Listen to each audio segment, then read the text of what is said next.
Actress, activist, and best-selling writer, Shirley Maclaine has been lighting up the screens since her award-winning 1955 film debut in Alfred Hitchcock's The Trouble with Harry. She's been both an insider and an outsider in Hollywood. Part of the elite as Warren Beatty's big sister and a member of Frank Sinatra's Rat Pack clan, but also on the edge, thanks to her outspokenness on women's rights and her belief in spiritualism and reincarnation. Her first appearance on the BBC came in 1962 when she was interviewed by Peter Duval for the programme Picture Parade. Miss Maclaine, in the last 7 years you've been swept along on a fantastic wave of critical acclaim into the very front ranks of world entertainers. If I may quote just a single comment which was made recently about you, and it was simply this: I've only one point to make about Miss Maclaine, that is she's brilliant. Now, does this kind of critical adulation embarrass you at all, or does it inspire you?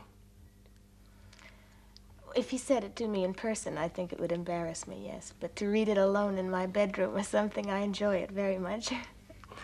With every film you make, you seem to attract a new adjective from the screenwriters. The latest one is the word which I don't know. It's the word kook. Now, do you know what this word means, and are you embarrassed by it at all? I don't know what it means. I think it started in the United States, maybe with a few articles, singular articles. I'd never heard the word before, and people ask me what it means. If you find out, I wish you'd tell me. Well, I'm told it means zany or unconventional. Would you say this was a correct description of you? Well, part of me, yes, but by no means all of me. I can't be that all the time, or I'd need to eat sugar all day. I really don't know what it means. I thought they meant I was a good cook for a while until I realized I was pronouncing it wrong. I don't know what the word means, no. So it's a word they've made up purely for you in America? They made it up, yes. I suppose press people need something with which the public can attach an image, you know. And so out of a few very widely read articles came this impression of me as a kook, like the Klan, the same thing. One man was responsible for having created this impression. There's no such thing as the Klan. I keep telling everybody that who asks me, and so did the other so-called members, which, by the way, widely vary. Sometimes there are 4 of us, sometimes there are 24. This is the Sinatra, Dean Martin, Sammy Davis unit. That's right. Sometimes it's President Kennedy who shows up at parties. So, as I say, you know, lots of times things are created through a need to capture the imagination of the public, and that's what's happened with this word kook, I suppose, and with the so-called Klan. Your early professional career, of course, found you as a dancer in musical shows. In fact, I believe you were making the Pajama Game when you were discovered for the cinema. And yet, in the 13 films you've made, you've only made 2 which one can call musicals. Now, why is this? Well, it's difficult to pin it down to one reason. I think Hollywood in the last 10 years has ceased to make as many musicals as they used to, for lots of reasons. One is a family who will spend $2.50 to go see a musical in a theater could stay at home and watch it on Sunday night free of charge, you know. There are not that many musicals being written. I don't think the studios are that anxious to make them. They're a terribly large investment. And because of the investment being so large, most of the foreign market now in the United States pictures are 60-40, I believe, whereas 10 years ago it was maybe 40% foreign and 60% in the United States. So that means then that Hollywood has to rely a great deal on box office business abroad. Well, musicals are difficult to dub in each respective language that the picture's playing in that country, and I think that's another reason. Of course, I didn't really, you see, I have an imbalance in my inner ear. And when I move or fly in a plane or ride in a car or sometimes even take a short walk across the street, I get sick. So when I dance, that happens. And that's one reason why all my life I danced so often and so hard and so long every day. I had to if I wanted to be a dancer, and that's all I wanted to be when I was young. So it's a kind of a physical disability, really, which has got in the way. It stopped me, more or less. It was very uncomfortable for me. I would really get sick. When I made Can-Can, I began to rehearse maybe 2 months ahead of the shooting time because I had to adjust myself to that much turning again. And I would rehearse it an hour and be sick the rest of the day, and then the next day I'd rehearse maybe 2 hours, and I worked up finally so that I could work 9 and 10 and 11 hours. Of all the films you've made, The Apartment, well, certainly as far as this country is concerned, is the favorite. Now, could you say whether this was your own particular favorite? Did it give you the most pleasure to make? No, it's not my favorite film. It's one of my favorite. It may perhaps be the best film I've been in that's been shown to the public so far. I have 2 that they haven't seen that I'm just as fond of. You know, when you're speaking of Billy Wilder, in my opinion, he's a genius. And Billy Wilder has great control, and he is the master of the ship on his pictures. So that you have to look to Billy and say, he did it, I didn't. And when you have that kind of feeling about something, it's difficult to be that much involved in anything but adoration for Billy Wilder. He's fantastic. 27. You may not realize it, Miss Kubelik, but I am in the top 10, efficiency-wise, and this may be the day, promotion-wise. You're beginning to sound like Mr. Kirkaby already. Well, why not, now that they're kicking me upstairs? Couldn't happen to a nicer guy. You know, you're the only one around here who ever takes his hat off in the elevator. Really? The characters you meet. Something happens to men in elevators. Must be the change of altitude. The blood rushes to their head or something. Boy, I could tell you stories that would... I'd love to hear them. Maybe we could have lunch in the cafeteria sometime. Or some evening after work. 27. Oh. I hope everything goes all right. I hope so. Wouldn't you know they call me on a day like this, one with the cold and everything. How do I look? Fine. Wait. Thank you. You know, that's the first thing I ever noticed about you. When you were still in the local elevator, you always wore a flower. Good luck. And wipe your nose. Over the next decade, Shirley's roles in films like Gambit, with Herbert Lom and Michael Caine, Sweet Charity, the musical, and her Golden Globe-winning appearance in Irma la Douce earned her a reputation as one of cinema's finest comic actresses. It's a reputation she lived up to on the small screen, too. Here in a famously flirty encounter with Michael Parkinson from 1971. What are the disadvantages, though, Shirley, do you think, of being an internationally famous star? Because you're the kind of person who runs away from it, aren't you? From being a star? Well, yes, from the acclaim. Oh, no, I really don't mind that. I don't get a great large charge out of it either, because I think the invasion of privacy is difficult to handle sometimes. I do love anonymity. I really do love to go to a market and melt into the shopping bags. But is it possible? Sure.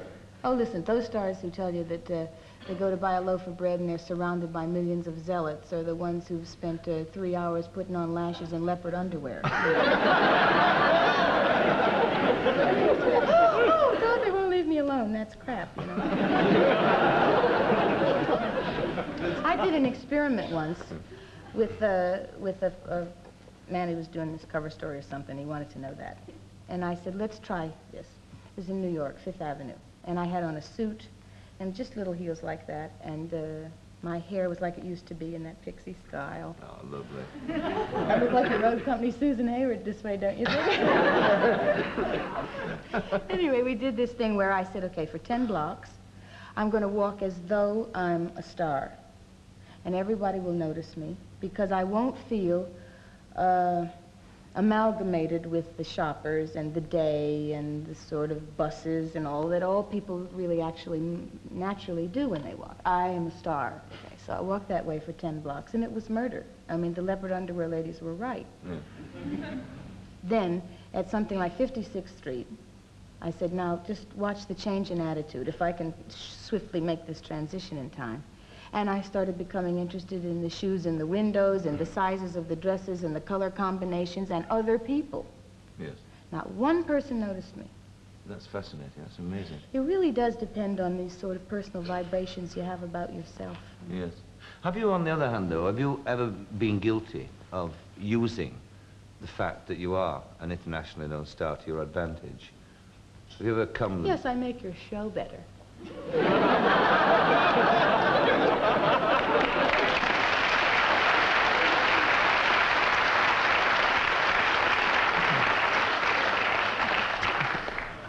I'll ask you that question again. Did you button your shirt up first? Well, let's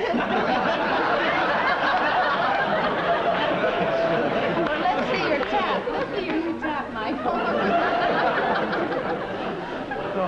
suppose you haven't got colour television on bright pink that now. real? That's real. Cool.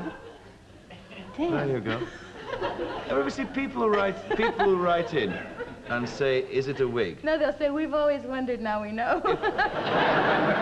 If they're men, I always write back and say, "You're allowed one free pull." Oh, my God, on And what? You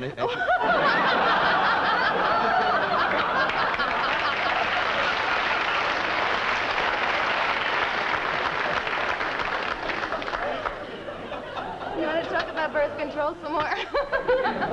That story had a good punchline, but I'm not going to follow yours. What shall we talk about now, Shirley Maclaine? About what job you're going to have tomorrow. Yes. Well, the band think you're hilarious. They've been hearing the same old stuff for so long.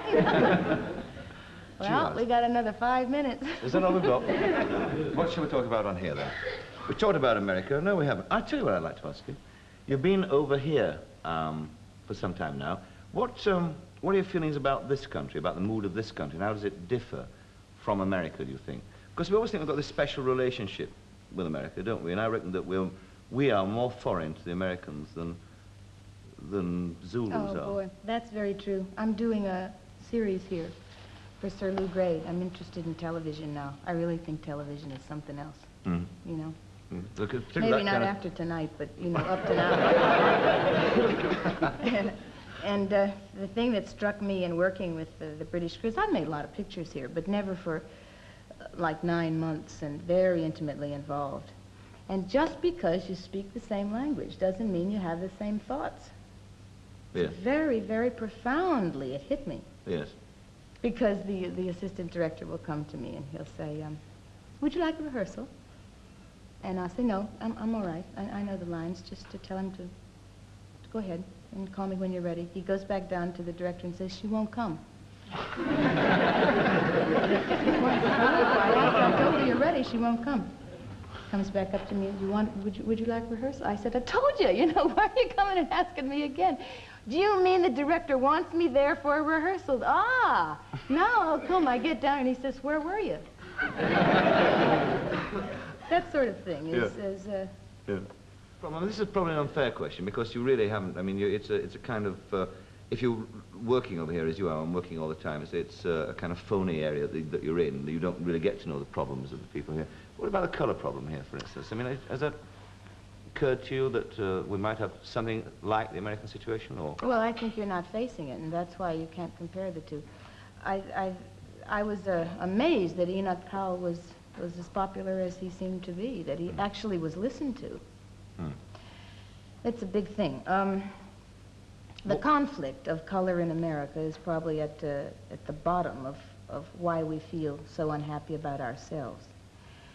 I don't think you can stave off the problem for very much longer. Can I finish by asking a question that I've always wanted to ask a woman as beautiful as you? You're always, people write about you as being a sort of sexy and attractive woman. Who do you think's the sexiest man in the world? You.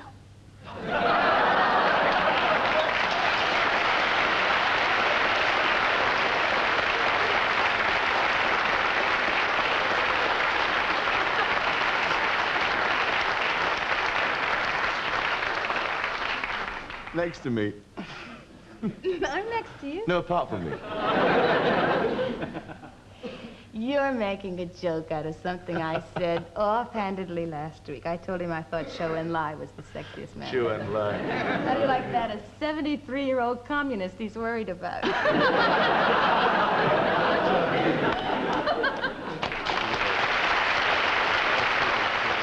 A year after that meeting, performing made way for politics. Shirley became a fundraiser for Democrat Senator George McGovern's presidential election battle with Richard Nixon. Later, in an interview with Vincent Hanna on the Tonight programme, she spoke seriously about combining acting with activism and the failure of Senator McGovern's campaign. I think he didn't know how to manipulate, to orchestrate his personality on television. I think a great many people of good leadership quality don't know how to do that. And I think that's a shame, because that's what's required. If the people don't feel that you can communicate, then you can't inspire them. So it's become a world where you have to know how to orchestrate the media. What about 1976? Do you say Ronald Reagan is an excellent communicator, doing well because of those very reasons? Yes. Having been an actor, having traveled on the road for General Electric, having made so many speeches, having tried out his personality in front of masses of people, he knows how to do it. There's no one more cool or more capable when the red light goes on than Ronald Reagan, and that's why he's a very dominant force in American politics today. Are you saying then that it's the communicators who will eventually succeed in politics? That it's better to be a good communicator than a good politician? I think so. But I think the actors also, we all have to be very sure of what we believe in, of what we mean. Look, we're representatives of the emulation of human life, right? If I'm asked to play a woman on welfare who lives with no husband and the prospect of supporting 6 children, and I have no income, I've got to go study her. I've got to find out what her problems are, what her tensions are, what her frustrations are, what her joys are. I've got to somehow find out dimension about her life in order to portray her. Therefore, I have to come to some human conclusion at the end of that research. I can't just walk away then, if I have any sensitivity at all, and use her life as a role model for how I'm going to play a part and get an award. I have to somehow remember that that woman I just emulated is still back there in the ghetto. That's what makes actors socio-political animals, if they have any sensitivity or any intelligence. Therefore, when someone asks me, what about that part you played? It's a very short hop and a skip from doing something about her problem, therefore doing something about welfare, therefore doing something about military spending, therefore doing something about who's president. Of course, some people might say that you're doing the easy thing. You're taking all these serious topics and packaging them neatly and putting them up on a stage where people can look at them and say, super, I've fulfilled my social conscience now for the year. I've satisfied myself. If that's not the most typical, cynically journalistic question I have ever heard. There's nothing tougher than to be up on that stage. It's terrifying. For you, but what about the audience? What do they get out of it? You can't expect them to go out. I mean, many people will go and see you portray these roles, but they're not going to be more socially aware. No, but they had a good time. Be less socially aware. No, when you're moved by human expression, it makes you socially aware of human sensitivity. That's the purpose of art in this world. Art makes human beings human. Politics makes human beings organized. I like a little of both. Yes, that's true. But we need more humanity now. That's why I'm going back into art. That doesn't mean I'm out of politics. I think politics is too important a subject to be left up to the politicians. One can't help think about the parallels between your own career and that of Vanessa Redgrave's, who also is involved in politics. Now, she seems to have, so far, failed in getting across to the general public the message that she wishes. Where has she gone wrong, in your opinion? She lost her sense of humor. Explain. I can't. I don't know why that happens. I've experienced it, and it's extremely painful, so I sympathize with her, and I identify with that problem. I lost mine, too, for about 3 years. So I ate a lot. I got fat. I gained 25 pounds. I didn't cut my hair. It was long and stringy. You saw some pictures of me. I saw them running here. I looked like Peter Lorre, you know. I was running around. How could you get any point across when you're so damn somber? Have you any personal experience of this loss of sense of humor on Vanessa's part? Yes, she came. I was playing in Las Vegas, and which she thought was a colossal inconsistency, why someone with my political views should play Las Vegas. So I went through explaining that this business of being on the stage to me is bringing joy, and wherever the stage is where I have to play, and that happens to be the show business capital in America right now, not Broadway. So she came up. She was there to have a political discussion about a new group of people she was organizing. No, she didn't want to see my show. No, she didn't want to discuss how her life was then. She didn't want to discuss anything that had to do with the reality of the world and its dimension that has some jokes attached to it. She wanted to talk about only what was on her mind. And she did it somberly, and she did it with very complicated rhetoric that frankly I didn't understand. I mean, I really didn't know what she was saying. And I said to her, hey, is this how you sit down in the pub and talk to some worker? So we talked for about 5 or 6 hours, mostly me trying to understand and her going on. But when we then did begin to discuss her role in a play she was doing downtown, her eyes lit up, her face changed, her smile just beamed, her teeth showed, and her whole demeanor became alive. And I thought, now, if she could get that into the political message she's trying to say, somehow combine these two things so that the seriousness of breaking the omelet to make the egg of the revolution, breaking the egg to make the omelet of the revolution was not quite so doom-making, people would listen a little bit closer. I mean, it's when you make any speech, you got to tell some jokes first, and then they'll listen to the serious part. So I say it's essentially a theatrical mistake that she's making, very likely because she feels overprivileged to have had such a fabulous background. Someone like me who came from nobody, I don't feel that I have to pay those dues of guilt, you see.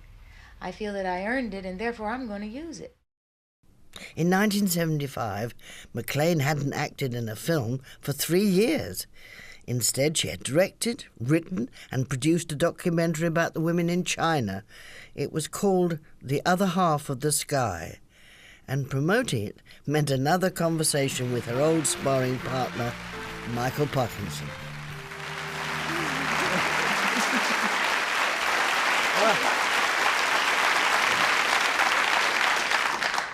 Oh, that was smashing.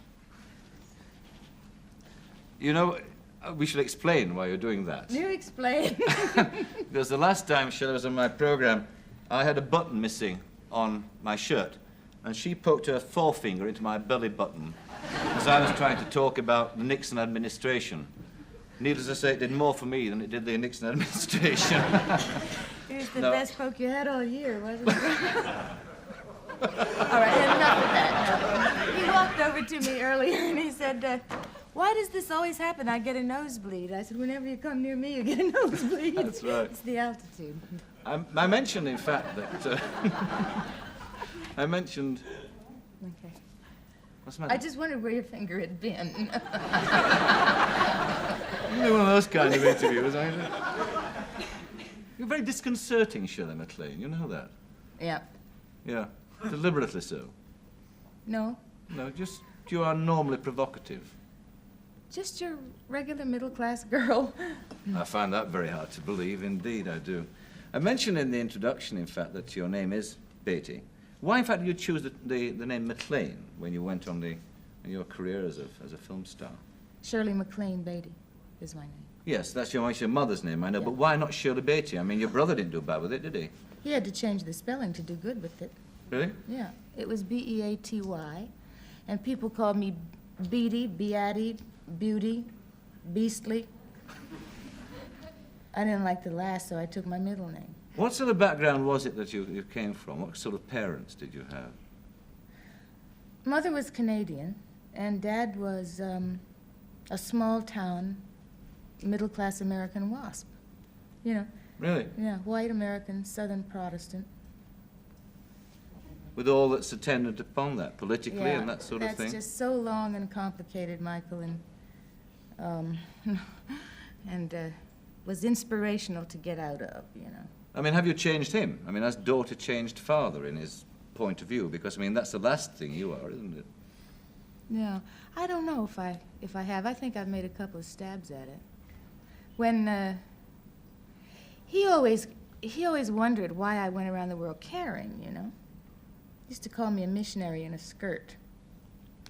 In a kind of derogatory sense? Yes, in a pejorative sense, as though the best way to conduct one's life was to never upset the apple cart, you know, and to observe the status quo and not make any noise because it upsets the neighbors, you know.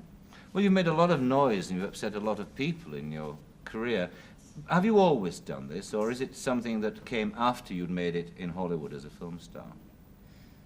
I think I always did, because very early on, when I was really little, year and a half or 2 years old, I remember feeling, because they tell me to always be quiet, I'm gonna and they make people, they inspire you to be radical, they inspire you to be deviant when they want you to conform. But it must have been very difficult for you when you were in Hollywood, because I would think of all societies. I mean, the Hollywood is the most conformist, isn't it, in that sense?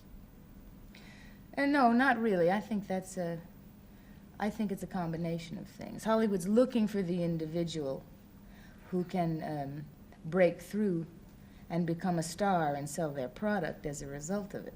After you become a star and sell their product, they want you to conform to making the money they want to make, yes. But it's a mixture of art and industry. But did you always want to be a film star? I mean, was that your ambition as a kid? No? Mm-mm. I never really cared about being famous or being recognized anyway. All I wanted to do was express what myself. Does mean? I mean, it means that. It means when you are in a conformist environment, you feel you have to bust your seams. It's another way of saying I wanted to express myself, whether it was in dancing, which is what I did originally, and then in musical comedy, and then I got more specific with acting, and then in writing, and then finally I think in political and social concern. It's all part of the same thing. If you study a person's life like mine, one is not really inconsistent with the other. No, right, fine, I accept that, and we'll sort of take in a few spokes of that wheel as we go along. But what I'm interested in is, I mean, what started you off on this road? Because the road that you started off on was as a performer, as a dancer, wasn't it? Yeah. So was there one person, or as a child you looked at and said, that's what I want to be?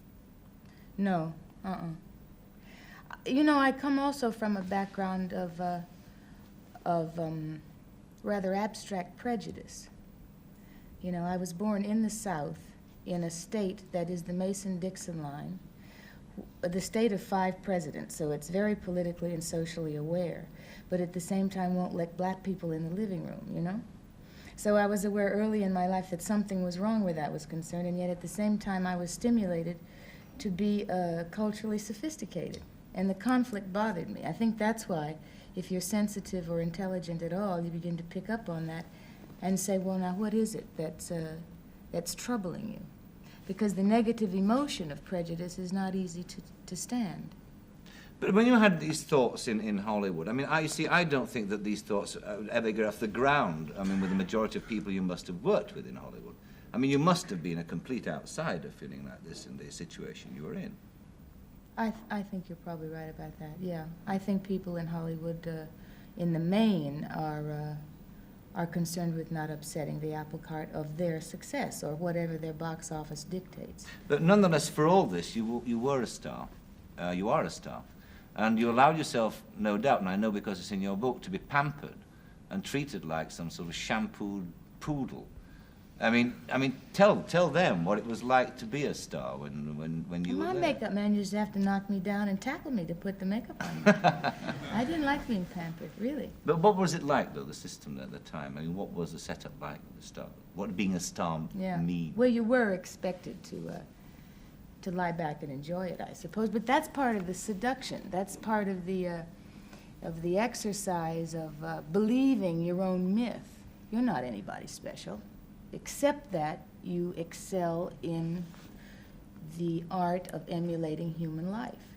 That's where the specialty comes from. The fact that you make a lot of money or that you're privileged or that people should treat you with any more special attention than anyone else is what makes it very difficult to adjust to success. Success is so much tougher to adjust to than struggle. Failure's tough too, but struggle is where the real happiness lies. And when all of us, you know, I like Hollywood. I'm not one of those who really knocks it and means it. There's a lot about it that I would knock and be seriously concerned with. And what would you knock about it? Well, for example, to cast pictures with stars according to the box office receipts of their last pictures is silly. Some of the finest actors in the world can't get work for 2 or 3 years because their last picture didn't do well. That's really awful. That's not commensurate with good art or good industry. And the real secret, it seems to me, is to find the right subject matter, the right screenplay, and have the courage to cast that person, whether he or she is a star or not, in it, and then you'll make yourself a star. Do you find it, that problem, the problem of being the artist in Hollywood, the one you just specified, all the more difficult because you were a woman? In the sense that, you know, Hollywood's run by men. In the main, the directors in Hollywood are men. Well, it's really interesting now, Michael, what's going on. The parts for women don't exist, you might have noticed. Robert Redford's playing all our parts. He's prettier than a lot of us, too, so I don't begrudge him that. But I started to figure that out the other day. I was walking on the beach in Malibu, and I thought, what on earth is really going on here? And then I remembered that in the old days meaning the 40s and the 50s, when the Hayes office was the censorship board, and you had Barbara Stanwyck and Joan Crawford and Katharine Hepburn playing women judges, women politicians, women mayors, women scientists, blah, blah. You were not allowed to play a love scene in the bedroom with a double bed. Had to be 2 twin beds, even if the couple was married, and regardless of what the scene was, one of the people had to have 1 foot on the floor. I don't know I could never figure out what difference that made, could you? You could figure out something to do with that, that'd be really kinky. That's right. So what happened was, since they couldn't play any real good sexy love scenes, they had to resort to giving women these parts that were sensational in real life. The Hayes office was abolished in the name of more liberal sexual attitudes, and the rating system came in. Well, now, because men were running the studios, men were writing the scripts, and men were the directors, they put us back in the bedroom. And we haven't been judges or politicians or mayors since. We can't get out of the bedroom.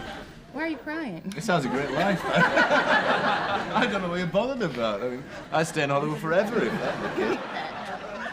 12 months after that interview, Shirley took on her first acting role for 4 years, which earned her her 4th Oscar nomination for Best Actress.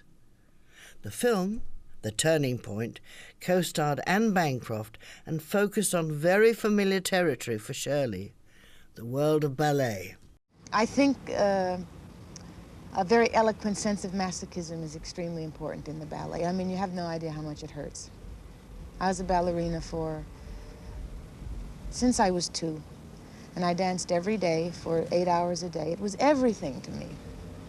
More important than my schooling, more important than my social sense, more important than any man or boy when I was young that I was attracted to or fell in love with.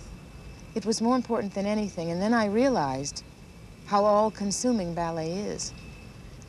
You haven't got time not to hurt. You haven't got time to have a good time. Talking of hurting, you once danced with a broken ankle. Is that right? Can you tell us about that? Well, that was my first experience with self-motivated mind over matter. I was 16, about 16. It was before a performance at Constitution Hall in Washington, D.C. We were dancing Cinderella, and I was playing the fairy godmother. And I was warming up before the performance, doing some grand jetés and some tour jetés and stuff around the stage, and I fell and broke it during the overture. You didn't know you'd broken it? Well, what happened was immediately my sense of the fact that that had occurred and the audience was there and the overture was almost finished and what on earth we were going to do. It's like I understand some of the soldiers felt in the war. They didn't realize their leg had been shot off until after the battle was over. I simply got up on point, and I remember the bone sticking through the toe shoe ribbon. I danced the whole thing completely numb, with no anesthetic, nothing. And when it was over with, of course, I went to bed for 3 months. But I had psyched myself into having to do it.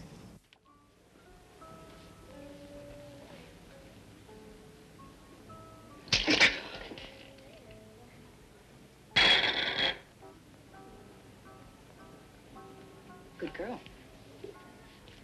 Dee Dee.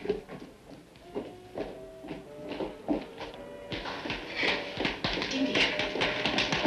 death of your jealousy and resentment. So am I. Stop blaming your goddamn life on me. You picked it. You picked it. You took away my choice. You never let me find out if I was good enough. You weren't. You weren't good enough, and you knew it. That's why you married Wayne. I loved Wayne. So much so that you said to hell with your career? Yes. And then got pregnant to prove that you meant it. Yes. Oh, don't lie to me, lie to yourself. You got married because you knew you were second-rate. And you got pregnant because Wayne was a ballet dancer, and in those days that meant queer. So you had to prove he was a man, so you had a baby. That's a goddamn lie! That's the goddamn truth, and you know it! So you must have been very strongly motivated by the script or the idea to come back after 4 years and go back. What motivated me was it was the only good script for women I'd read in 4 years. Particularly for women. You still think women get a raw deal in There's no question about it. It's even become close to restraint of trade. Really has. Even now. And we have Julia looking for Mr. Goodbar, Turning Point, 3 women, Unmarried Woman. We have 5 very good films for women. But still, you see, we're starring together. They're doing the Paul Newman, Robert Redford routine with us now. They're not making us scripts and stories where we can relate to men. They're still not doing love stories, which is a shame. Do you think that's because of an unconscious down on women, or just because because men have been running the industry for so long they don't notice? I don't think they understand what's happened in the last 5 or 6 years. The advent of women's liberation, the impact of women's liberation in the United States is very, very strong. And it's permeated down through the entire society. Hasn't quite gotten to Hollywood. It's a provincial town. But you haven't done any pictures for 4 years, and the Turning Point's your first in 4 years. Is that a conscious decision? You wanted to get away from it? Or do you now feel you'd like to go back to the movies? Oh, yeah. Oh, I don't want to be just a movie star like I used to be when I was making 2.5 or 3 films a year. That's a very debilitating experience, to sit around your house in Bel Air with your Jaguar and your swimming pool, and you go to Soundstage 27 at 6 o'clock in the morning and get out at 7 o'clock at night, and life does not exist when you live for film. On the other hand, you say that when you're working on a film, the crew becomes a sort of family, and Sure. you get very intimate with them. And Once a year. Yes. That's what I'm saying. Yes. But even though you're producing mediocre movies, it's still the experience and the time you spent with them, so you say. It's lovely. That's great. lovely. It's wonderful. I get very comfortable and almost sleepy. It's kind of an embryonic environment, you know. It's warm, everyone loves you, everyone's there to take care of you, you feel pampered, you know no one's going to let you look bad or be hurt. It's like having 39 mothers. Talking about looking bad, I hope you won't mind me saying so, but you look a great deal better in real life than sometimes you do on the screen in the Turning Point. You let yourself rather bravely appear slatternly and down the hill. Sure. I had to gain 15 pounds for it. I had to look as though I had fallen apart a little bit because that's what she had done. Sure. And that doesn't... I didn't like doing that coming back after 4 years because they might think I look like that, you know. Well, but that's the way you get awards, so it's okay. As it turned out, Shirley might have been right on that point. She finally won a Best Actress Oscar for 1983's Terms of Endearment, and then her 4th Best Actress Golden Globe for 1988's Madame Susatska. Here she is talking about both films in a conversation with Terry Wogan. Madame Susatska, which is your latest triumph, chosen for the royal premiere. Can you tell us what it's about, apart from being difficult to pronounce? Yeah. Oh, gosh, I have to do like 6 months' work in 3 minutes here. Well, make it a minute. Well, it's the, Never. It's the story of a teacher who's very imperious and bizarre and eccentric. It's a part and a half. She's tyrannical, she's vulnerable, she's funny, she's cruel, she's very broad stroke, she's possessive, she's proprietary, she's loving, she's one wonderful teacher, a bit of a fraud, suffers from mixed motives, and it's one of the best grande dame parts ever written. So I just decided to do it and to commit to this old lady. I'm going to try and digest that now. Can we have a look a bit at just a smidgen of Madame Susatska while we're taking that in? Okay. You move around far too much, Mr. Virtuoso. Perfect scales have no beginning and no end. Each note is as smooth and as even as these beads, you see? Forget the fingers. Don't think for one moment that you play with your fingers.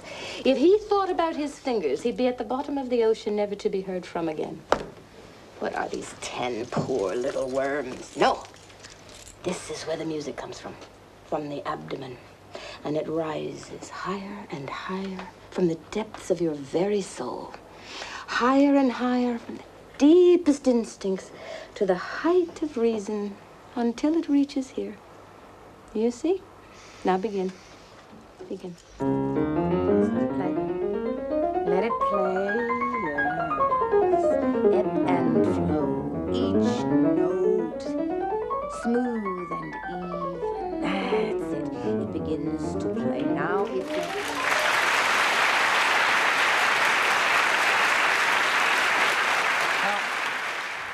You read the book, and that's where you formed a desire to play the part, was it? No, I read the script first. Yeah, the script. And then I read the book. The script was quite different than the book. And was your portrayal based on any character that you'd met or that you knew? Several ballet teachers that I had when I was growing up, when I was young. Do they have that grim, the occasional grim visage, which she affects all the time? Yes, that's the way a classical teacher affects inspiration through tyranny, you see. Yeah. And I was so much into the ballet, I almost went into ballet theater. Had a teacher like Suzatska, by the way, who threw me across the room by my ear on the day that I had my ears pierced. I'll never forget that. And I did step right from then on. I was one she didn't crush. See, you find out what you're made of by that kind of challenge. But the day that I woke up in the ballet and realized that I didn't know who was president, I didn't know anything except variations, classical music, and how to tie my toe shoes. That's when I gave up the ballet and I went into musical comedy instead. You're a woman of many interests, and you've written several very successful books. Those seminars that you conduct, do you still conduct those seminars in heightening consciousness, etc.? No, I haven't been doing it because I've been going back to movie making, but I wrote a book that grew out of the seminars that'll be out in April, and I did a video cassette tape based really, and the seminars were based really, on techniques of stress reduction. I mean, we're living in such a stressed out society in America that people were really desperate to know about some rather pragmatic techniques to relax? To relax and to be more peaceful within. My book is called Going Within. And where does it come from? The power that you have? Yeah. Probably at the end of the day, I would say belief in oneself. Yeah. When I learned to really feel that sense, I loved my work more. I loved my relationships more. Talking of relationship, the character of Madame Suzatska is a very possessive one. And 5 years ago, you won the Oscar for the part of Aurora in terms of endearment. We'll just have a little look at that then and draw a parallel between the two.